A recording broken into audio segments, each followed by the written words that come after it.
இன்றைக்கி இந்த வீடியோவில் என்ன பார்க்க போகிறோம் அப்படின்னா, பிவட் டேபிளில் ஃபார்முலா கொடுக்காம பிவட் டேபிளுக்குள்ளாரே இருக்கிற ஆப்ஷனை வச்சு கான்ட்ரிபியூஷன் பர்சன்டேஜ் எப்படிங்கிறத கண்டுபிடிக்க போகிறோம். எப்படின்னு தானே யோசிக்கிறீங்க?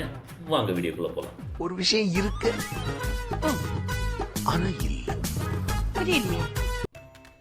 ஆல்ரெடி நான் இங்கே ஒரு செட் ஆஃப் டேட்டா வச்சுருக்கேன்.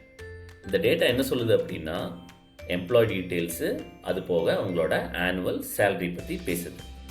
ஸோ எனக்கு என்ன தெரியணும் அப்படின்னா, ஓவரால் அவங்களுக்கு கொடுக்குற சேலரியில் ஈச் எம்ப்ளாய்க்கு அவங்களோட சேலரி ஓவரால் சேலரிக்கு அகேன்ஸ்டாக எவ்வளோ பர்சன்டேஜுங்கிறது தான் பார்க்க போகிறோம்.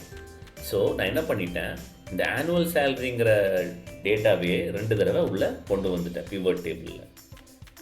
இதை எப்படி ஃபார்முலா இல்லாமல் கான்ட்ரிபியூஷன் பர்சன்டேஜை செக் பண்ணுறதுன்னு பார்த்துடலாம். ரொம்ப சிம்பிள். நான் இந்த 2 ஆனுவல் சேலரி உள்ளே கொண்டு வந்ததுக்கப்புறம் என்ன பண்ணுறேன், இந்த செகண்ட் இது கொண்டு வந்திருக்கேன் இல்லையா, அதில் ரைட் கிளிக் பண்ணி உங்களுக்கு ரைட் கிளிக் ஆப்ஷனை கொடுத்து ஷோ வேல்யூ ஆஸ் அப்படிங்கிற ஒரு ஆப்ஷன் வரும். தெளிவாக காமிக்கிறேன்.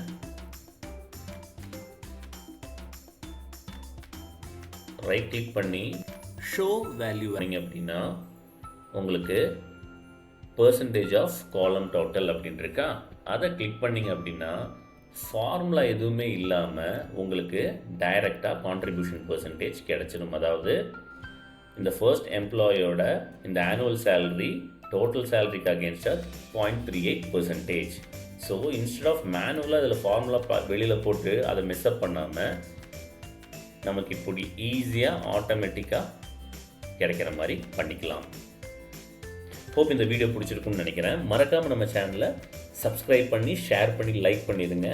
அப்புறம் இன்னொரு முக்கியமான விஷயம், ஒர்க்கிங் ப்ரொஃபஷனலுக்காகவே நம்ம கிளாஸஸ் ஆரம்பிச்சிருக்கோம். அதுக்கான டீட்டெயில்ஸு லிங்க்கு எல்லாமே டிஸ்கிரிப்ஷன் பாக்ஸில் கொடுத்துருக்கேன்.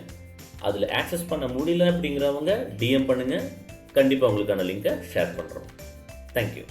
Start music.